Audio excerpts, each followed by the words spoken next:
Radio. Hey, it's another Svelte Radio episode. Woo! Hey, everyone. Hey. That was pretty weak. That was very weak. It was very quiet. Not ready for your energy. I didn't know if we were supposed to say hi or... You were. All right. Great start. So, yeah. Welcome back, everyone, to another episode of Svelte Radio. I'm sure you know that you're listening to Svelte Radio already, but this is Svelte Radio. And today... Sorry, is this Svelte Radio? Just yeah, sorry, Anthony. You're in the wrong place. I don't know. Sorry. Yeah. So this week, we have two new people here. One is a guest. We have Geoff Rich, which is... The other Rich. The other Rich. And we also have a new host, Brittany. I'm sure you all know her already.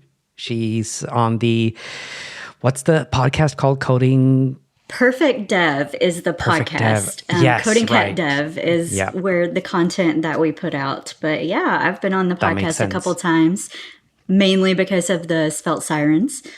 Yeah. But I also just started a new gig at Netlify as a developer experience engineer. And this is kind of like what I do day to day. It's like creating content, building fun things, and then we still do engineering rotations. So it's pretty cool. That sounds like a lot of fun. I guess we'll hear a bit about that in a bit. Yeah. But yeah, so we have Geoff here. Welcome, Geoff. Hey, I'm happy to be here.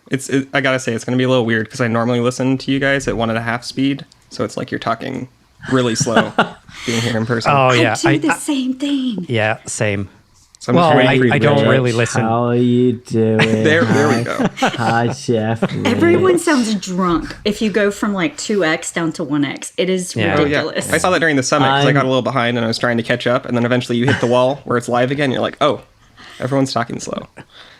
I'm going to talk really, really slowly so that when you listen at 1.5, I sound normal. Yeah, that'll be a big help. Thank you. All right. So, Geoff, who are you? Yeah. Hello, I'm Geoff. So I am... Sorry, cat just jumped into a box. So I am a senior As they software do. engineer at Alaska Airlines, which is a regional airline here in the United States. And I am also a frequent blogger about Svelte. I've been doing that for probably about 1.5 years now. And a recent addition to the Svelte core team. So yeah, that's a little bit about me. Ooh. Congratulations. Thank you. It was Yeah. really exciting and not expected.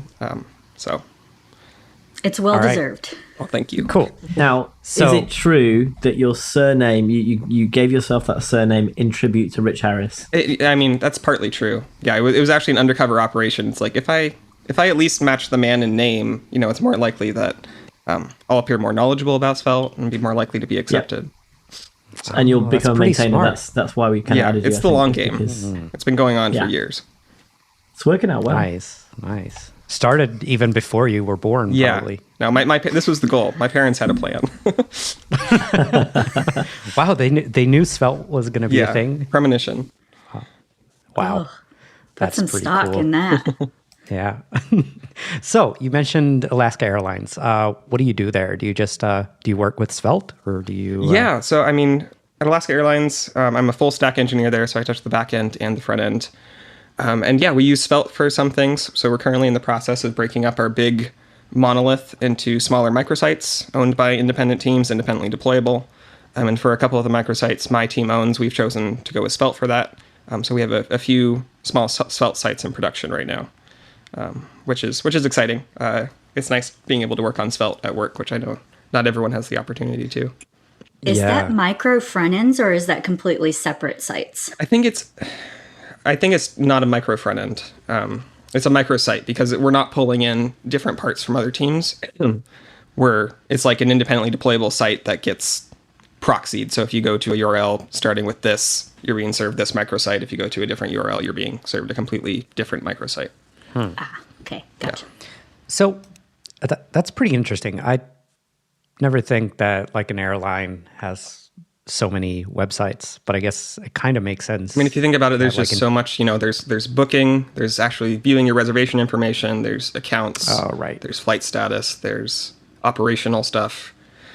And the airline business, there's so much deep business logic and knowledge that there's just a lot going on.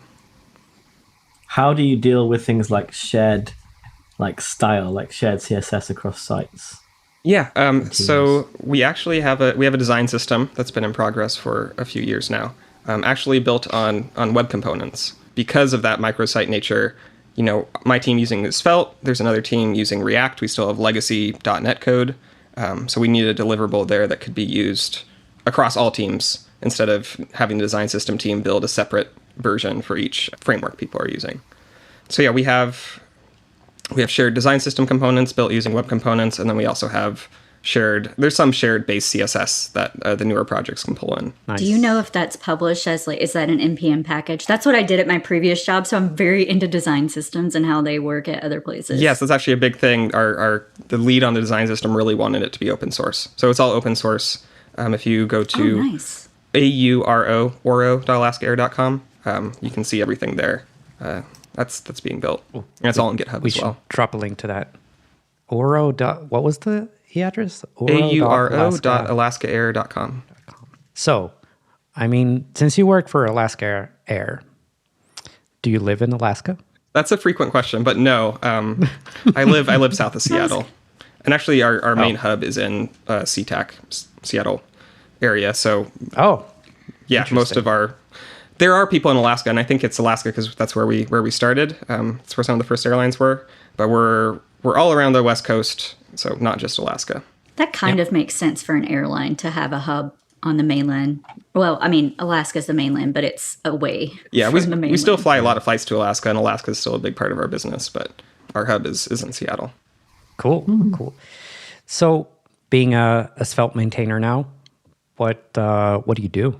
Yeah, so I mean, since I've become a Svelte maintainer, I haven't done that much all exciting. It's not like I can be like, oh, look at this big new feature I shipped. And it's basically what I was doing before. So looking at issues, responding to issues where I have feedback or have something to add, or asking for reproduction there. The biggest thing is probably providing feedback around some accessibility things as they come up. One thing in particular, the SvelteKit docs got a search bar. And as Rich was working on that PR, he was asking me to take a look at it from an accessibility perspective, and I was able to give some feedback there. And then, yeah, I mean, the biggest difference is now I'm in the maintainers chat, so I can see a little bit of the behind-the-scenes stuff and get to look at a few things before they're actually out there as an issue or whatnot. But yeah, it's mostly those smaller contributions right now. Yeah, cool.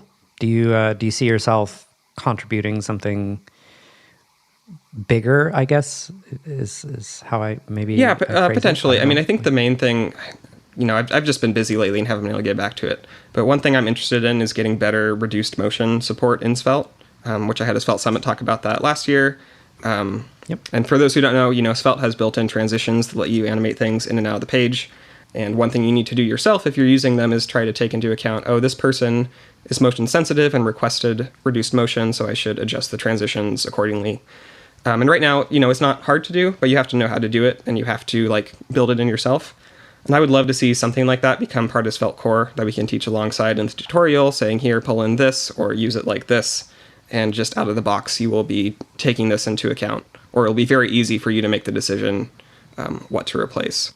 That would be a great addition as a modifier or something. Oh, yeah. Do you do it with prefers reduced motion, the CSS? Or how do you do it? Yeah, so it's because Svelte transitions they're a mix between CSS and JavaScript. Right now, you use a custom Svelte store that checks the media query, and then you can use a reactive statement to change from a fly to a fade transition. So that's kind of how you have to do it now. There is an open issue around this better support where I and another maintainer went back and forth a few months ago about different options for this. Yeah, whether that's a modifier on the transition, like transition reduced, or what that should look like. So there's some ideas floating around out there. And yeah, I think the main benefit for that is just having a blessed way in the docs where we can say, reduce motion is important, and, add this line or two, and here's how you do it. Instead of copy this code and put this in a file and do all this, just a few more steps. Yeah, I was going to say, and you also mentioned it there, that you used a custom store. I think the issue with reduced motion support is that it's not a one-liner solution, right? You kind of need to adapt it depending on what you're doing in your application. Yeah, and that's where I think some people suggested, could we automatically swap out this transition for another? like all the time just by default. And yeah, like you said, there's some nuance there where there's not a right or wrong answer. It depends on you and your users and your application. Yeah. Yeah. It's just more difficult to do right now in Svelte. So there are ways that Svelte could take that boilerplate code that you kind of have to write away. Yeah. And I wouldn't necessarily say it's difficult, but it's just something you have to know about. And I think at minimum what we should do is take, it's like a 10-line store that tracks whether reduced motion is enabled. Like, I think it'd be a good idea to at least take that and just include that in Svelte core like we have the Spring and Tween stores. So at least have that as a built-in, so you don't have to copy that code. You can just import the built-in store. And then, maybe there's something we could do around directives, making that even easier. There's also the issue of like having like reduced motion. That doesn't mean no motion. Yeah. It's almost like you're quoting my talk. Yeah. I wonder where I got it from. Yeah, that's the other thing where, not all transitions are bad. And if, like the fade doesn't involve motion, so that's perfectly fine. So that's where, Brittany, you mentioned the CSS snippet, where you've probably seen in a lot of CSS resets where if reduce motion, like animation none, transition none, all that stuff. And that works as like a blunt instrument, but it's also beneficial to have more nuance and on a case-by-case basis be like, oh, this should be this transition, this should be swapped out for this instead. Cool. Yeah. All right. So that's something to look forward to. What's it been like so far? Is it nice seeing all the secret stuff that's going on behind the closed doors that we other mortals can't see?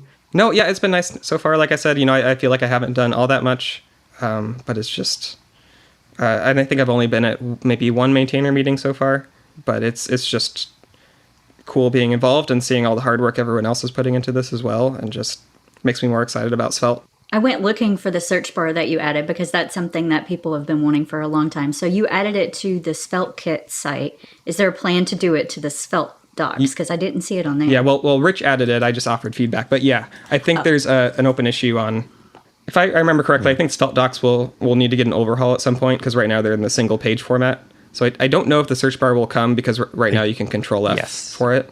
But I think if eventually the Svelte docs get split up like the Svelte kit docs, then the search bar would be implemented. I'm 99% sure Rich mentioned this in his Svelte Summit talk, annoying things about Svelte. Yeah, no, I think you're right. I might be wrong. Take it from the other Rich. Right. Yeah. Straight from the Rich's mouth. Oh, that's great. How many Riches are we gonna add to the maintainers list? Well, you're actually gonna have to. All maintainers are gonna have to start changing their name. Like if you don't have Rich in your name, like you're second class. It's Rich Anthony Anthony? Rich now. Or that, yes, that way is better. Rich Anthony Rich. I'm not sure which. Oh, it's all rhyming. All right. What else is there to talk about with regards to maintaining and being a maintainer? Do you have inside information on 1.0? There's no date that maintainers know about that the I know. the general public doesn't. We're just not telling I just everyone. have to ask. Brittany, that's just what they're saying. They don't want to tell us. They don't want to tell us. It was going to come at Svelte Summit. I was like, they're building up all this anticipation, and it's going to come. I think anybody who was to try and join the maintainers or strive to be a maintainer for the privilege of getting the inside information in the maintainers channel would be sorely disappointed, because really there's not a lot of information in there. It's fairly slow moving compared to all the other channels in the Discord. And the information is really not, there's nothing privileged in there. Like, this is open source by the book. It's open. Something's happening. There's going to be an issue created.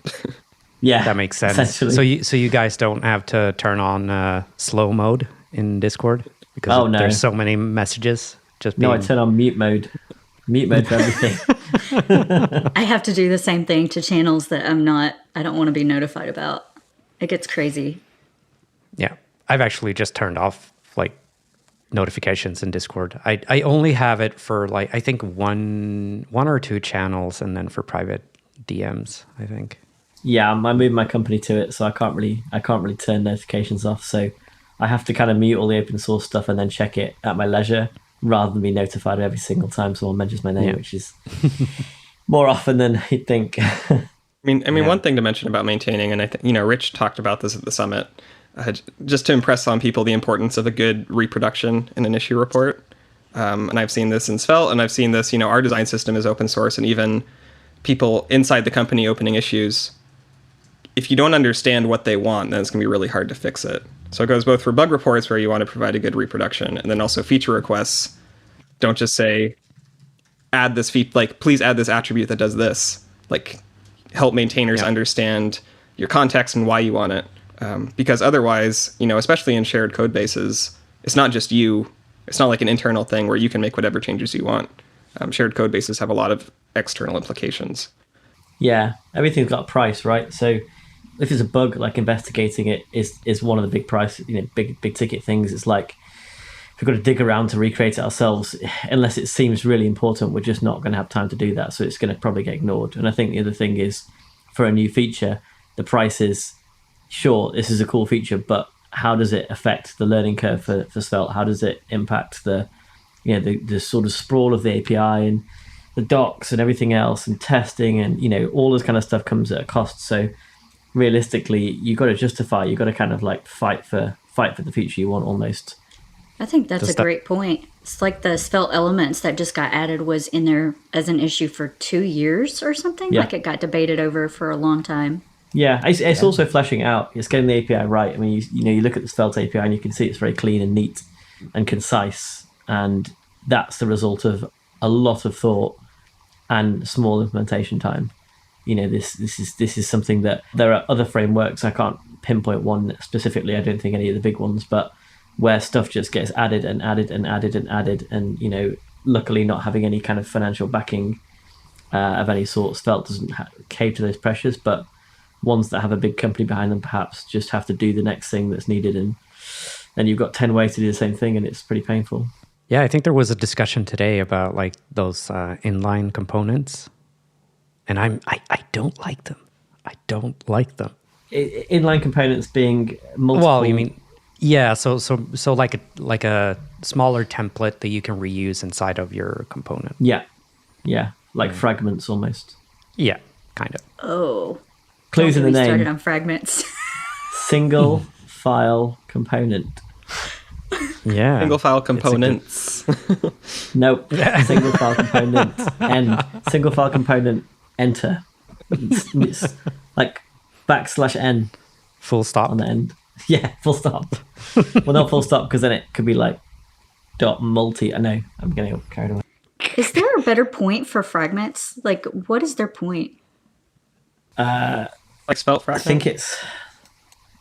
Yeah. Yeah, because like in React, you have a fragment just because JSX is JSX. Yeah. So I think the one use case would be like if you're doing an each thing, and you want to. I forget the good example. Does anyone know it?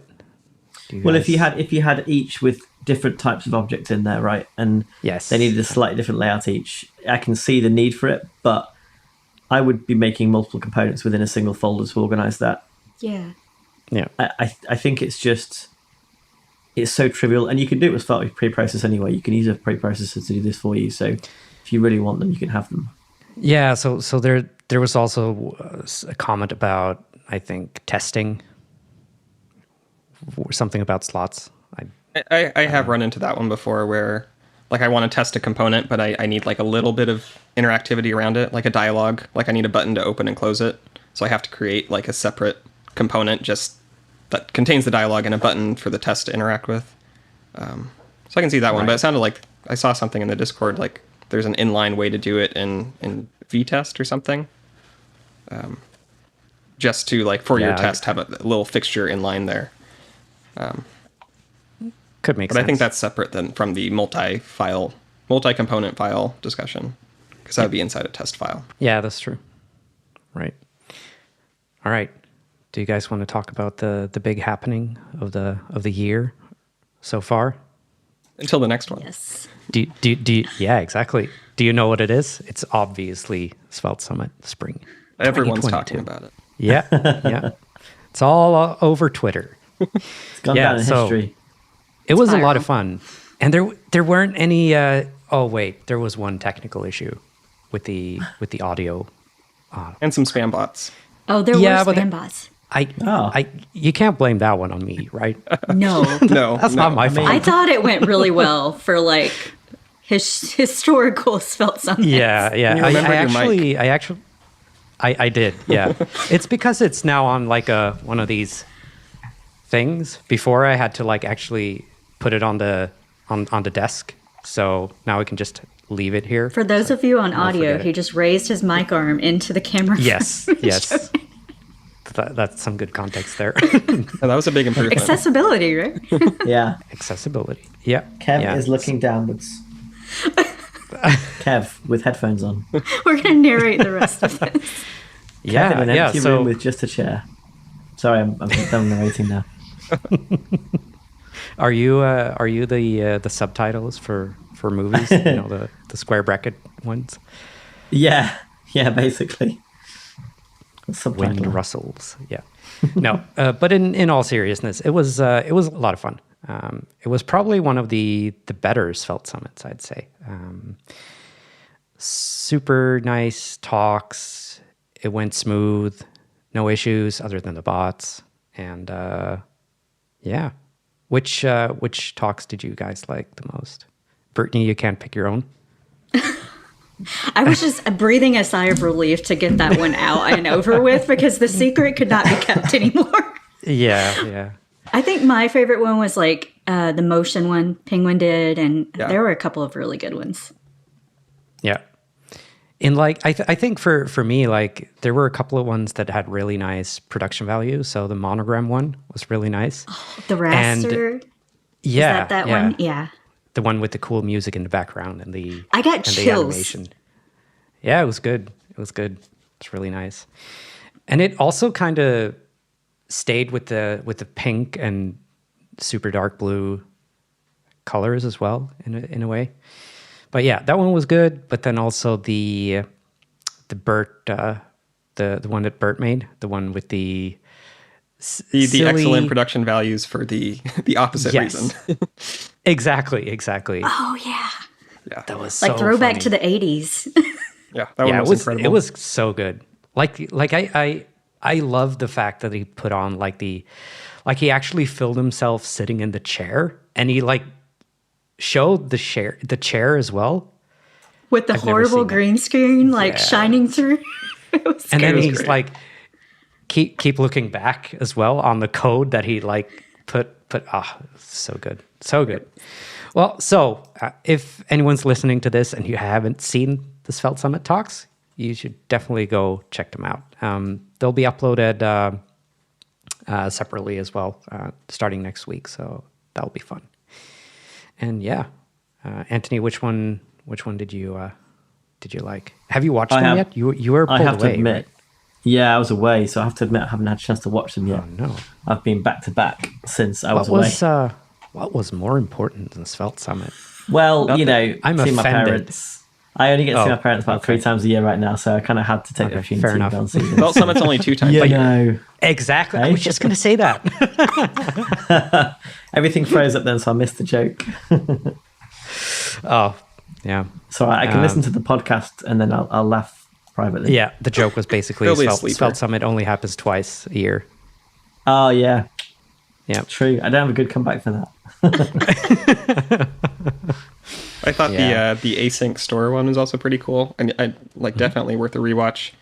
And I think I was talking with you, Kevin, in the meatball, but like I'm curious how much of that is taken care of by SvelteKit, and then if there's anything that SvelteKit could do to make some of those patterns easier. Because so that one was interesting to me. I felt like there were so many this time that I need to go back and watch to learn something, like when I am in the right mind frame. Yeah, the custom store really one was like I think I zoned out like 2/3 in, and I was like, no, I'm not going to be able to do this right now. My brain is full. Yeah. Yeah. Speaking of Meatball, what did you guys think? Was it fun? Yeah. I mean, so I'm a natural introvert, so I was a little nervous going into it. Like, meeting strangers, but yeah, I had a really good time. Met 2 people and then started with a third, and then it abruptly stopped. So I don't know who they were. Yeah. But they were that was complaining great. about the abrupt ending. Yeah, it was a bit short as well. I think we could have probably used some of the lunch break for that. But last time we did that, people complained because they wanted to go actually have a break, which makes sense. And it could But be too long at the same too. time. Yeah, You don't want it to be the other way. But Yeah. I made a mistake. I saw the lunch break and you said top of the hour. And so I was like planning to come back. And then someone came to work on my house. And I went outside and this person was just super chatty. And I'm no. like looking at my watch. I'm like, I got to get back in. And I got back in with like 5 minutes left. I met one person in Chicago and then it ended. And I was like, no. But it was great.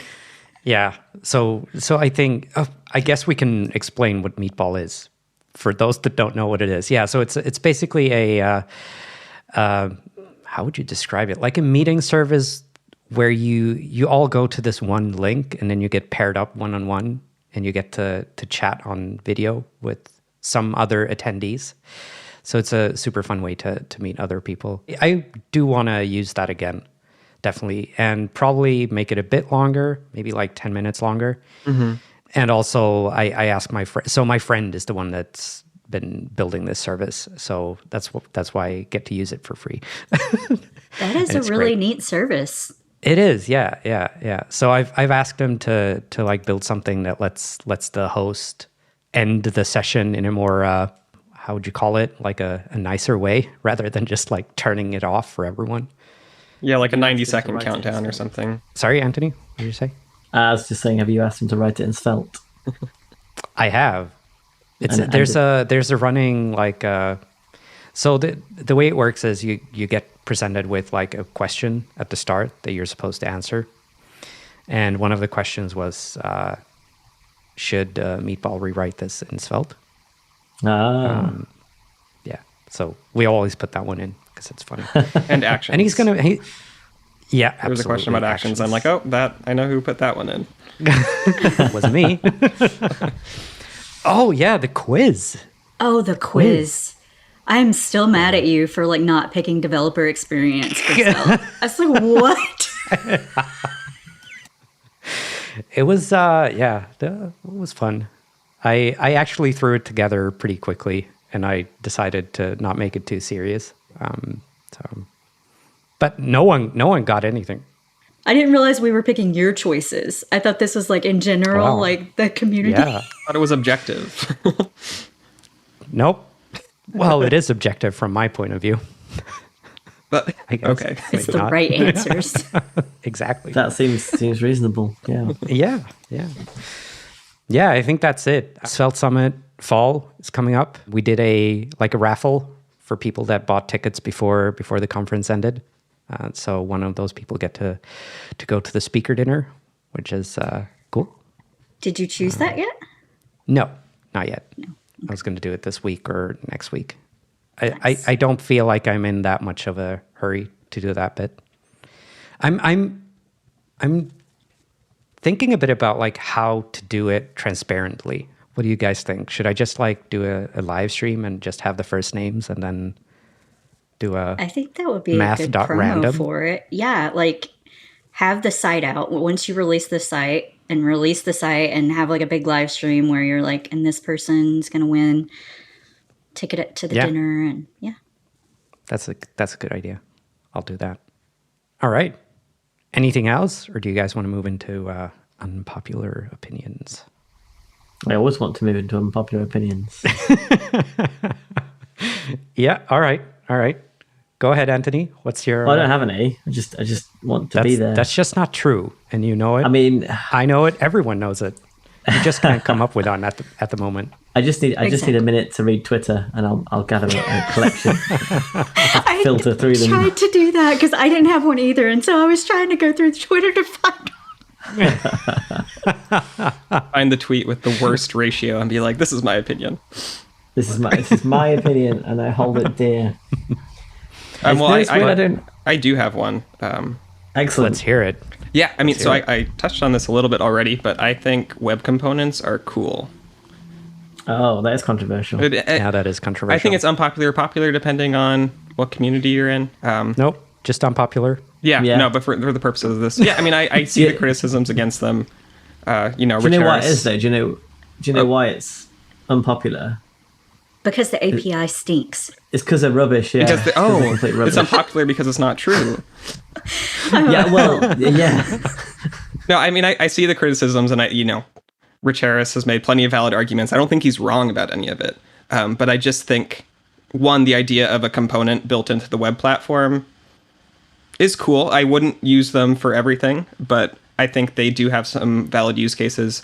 Like I mentioned, very compelling if you have a bunch of different frameworks and you need to deliver something that works in all of them. Even with the downsides, like that just has a lot of value, not having to rewrite your component multiple times. Shadow DOM is tricky, but it's also cool that you have something that can actually scope CSS completely, which then you have the problem that you've scoped your CSS completely, but still cool.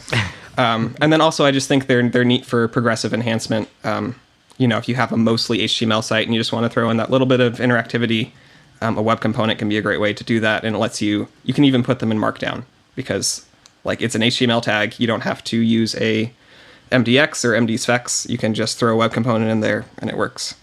Yeah, so, I think like a lot of those were my reason for using Svelte because I didn't want to use web components. I also had to support I11 and stuff like that or wherever it wasn't supported.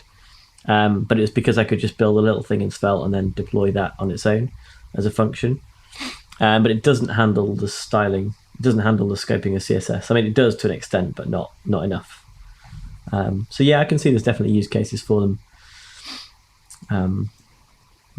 Doesn't change my opinion that much, but I think they're cool. I just think the API is so horrible that no one wants to use them, and that's why Lit and some of the other things exist. Well, yeah, Ionic, is that one? Or might be one, but the argument's always that you need something else to build them, which for me is like that kind of answers the question: are they good? No, because you need something else to build them for you anyway. Yeah, I mean that's true, but the wrapper libraries aren't that big. Sure. Yeah.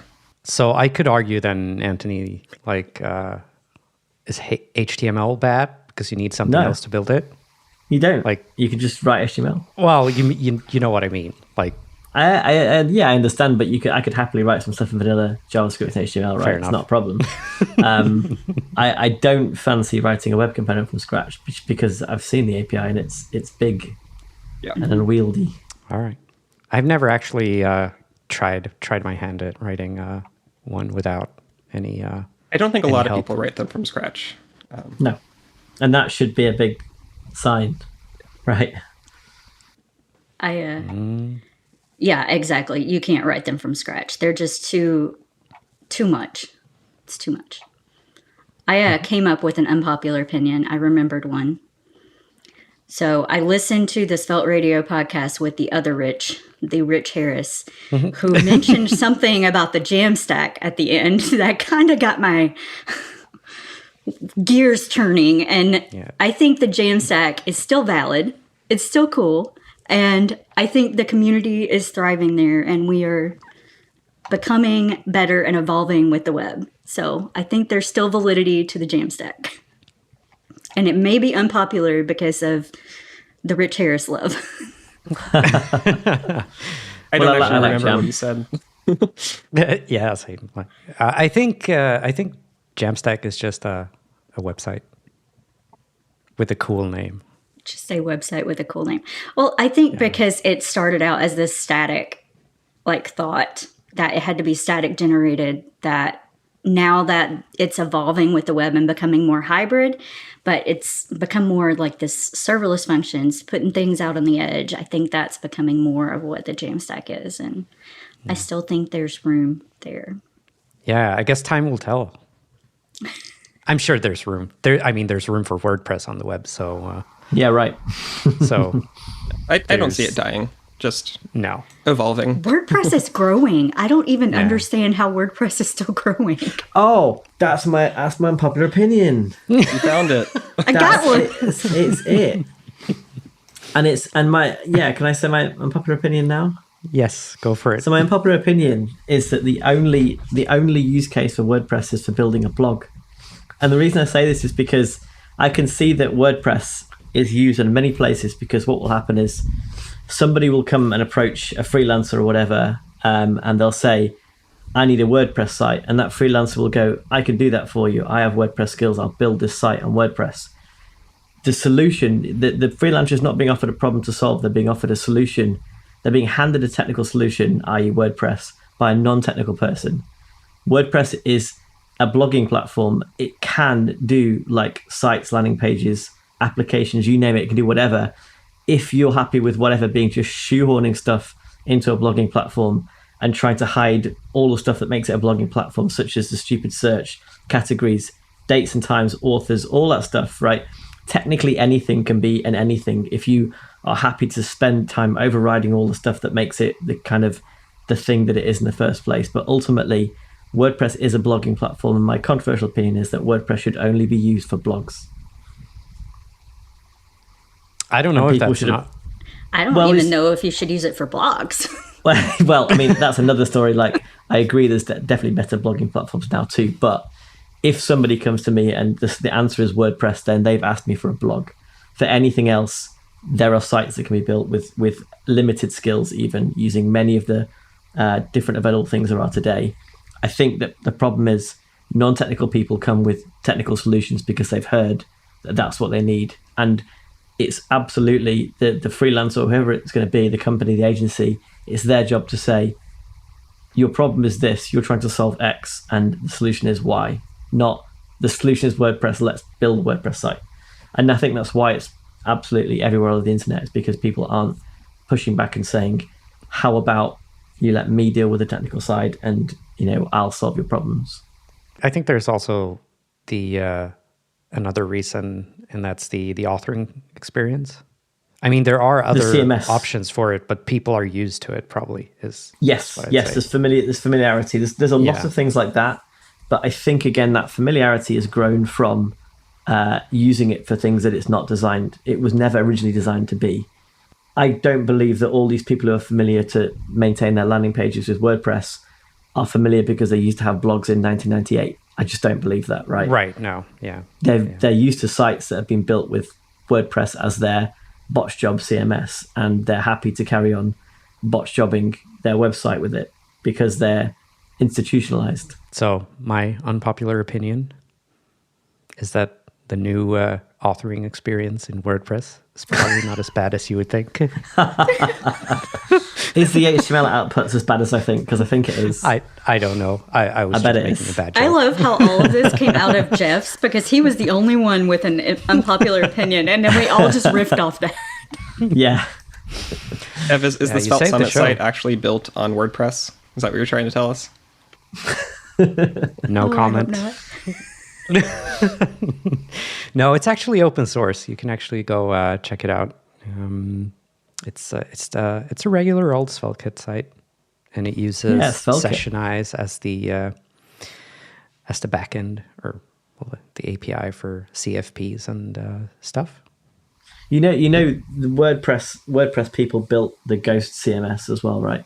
Like they were all PHP developers, and they decided to try their hand at Node, and they built. I did not know that. I think it's called Ghost. I believe I understand that's why anyway. And you can tell it's kind of been written by a team who didn't know JavaScript at the level they needed to when they wrote it. It's a big monolith. It's really, really hard to manage. It's really hard to host. They ripped out the only good feature was that you could install it as a Node module, and they deprecated that. So now you've got to have a full site running on Ghost, which is a blogging platform. You really seem to dislike blogging platforms. I like blogging platforms if I have a blog. Right? They're the perfect platform, in fact, oddly enough. All right. Yeah. Cool. So we have our unpopular picks out of the way. Unpopular picks. And we're into popular picks, yes. Popular picks, okay. Yeah. We're renaming the section. I'll go first. So I'm super excited because yesterday I went to a concert for the first time in years. So I got to see a band called the Wombats. They're like a indie pop, Brit pop kind of band. Pretty good. I like them. And the venue. Oh, I really like the venue. They had boomer seats. So that's basically seats in the back where old people like me can sit and have a beer while all the young kids stand in the front and yell, super nice.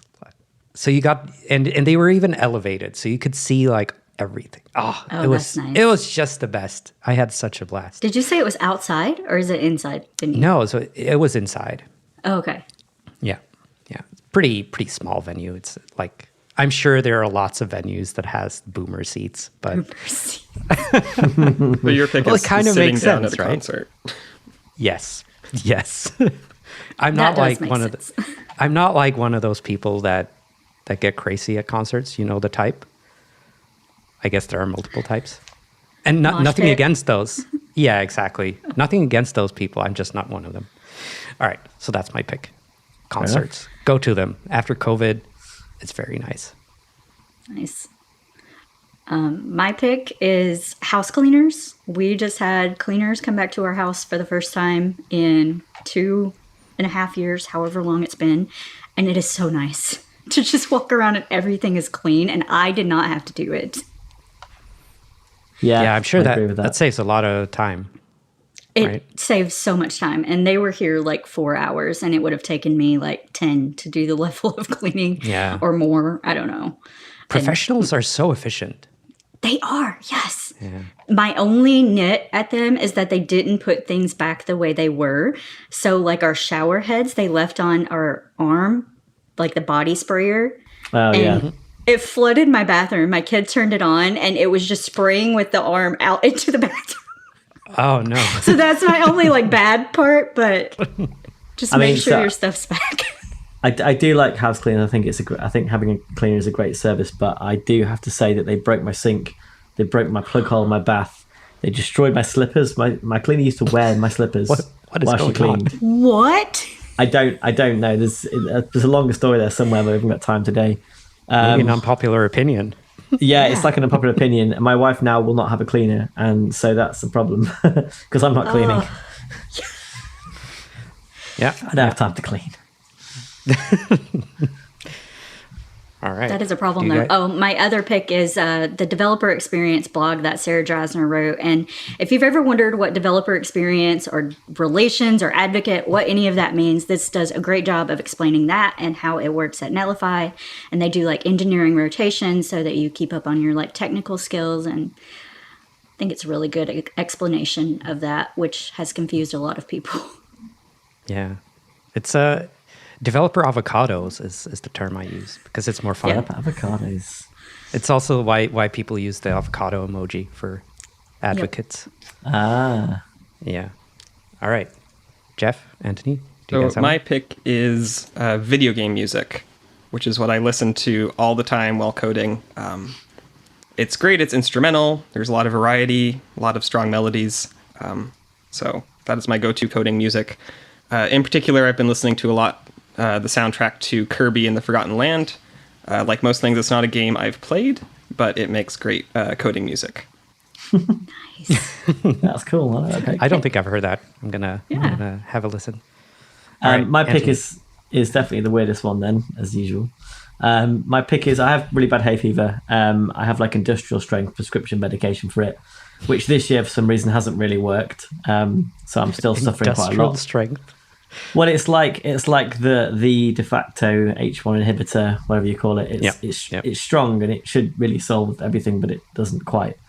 I'm sure it's making an improvement, but the red light device, which is very odd if you've never seen one before, it uses red light therapy. So that what it means is it fires like red light up your nose or your nasal passages, which in itself can suppress the cells that create histamine, so you become less allergic. Some years I just use this and it solves it once in the morning, once at night, 2 minutes each time, and it just solves my hay fever. And it's one of those things that I thought there's no way this works, but I was desperate. I was like, I'm going to buy this thing. And it does actually work by some magic. And it's also kind of, I'll demonstrate because no one can see this, but it's like Rudolph. Oh, damn, pushing the that dark. sounds scary and funny at the same time. Someone narrate It's that. very odd. Yeah. So Anthony, for those of you just listening, I guess that's everyone. Anthony just pushed like some weird thing with 2 plugs up his nose, and it and turn it on. And goes turn red. it on. My nose goes red. Shown red. Yep. Rudolph. It's like Rudolph. Yeah, like Rudolph. So yeah, it's one of those things that just bizarrely works. And I just can't explain That's it. cool. Nice. At least it works. All right. Sometimes. Yeah. Cool. We did it with 3 minutes to spare. Ooh, we did. Yeah. Geoff, thanks for coming on. You're welcome back anytime. It was great to be here. Yeah. I guess we'll see you, hear you, all of the other listeners next time. I've forgotten how to end a podcast. So, goodbye, everyone. Thanks for listening, and we'll see you next week. Later. Bye, everyone.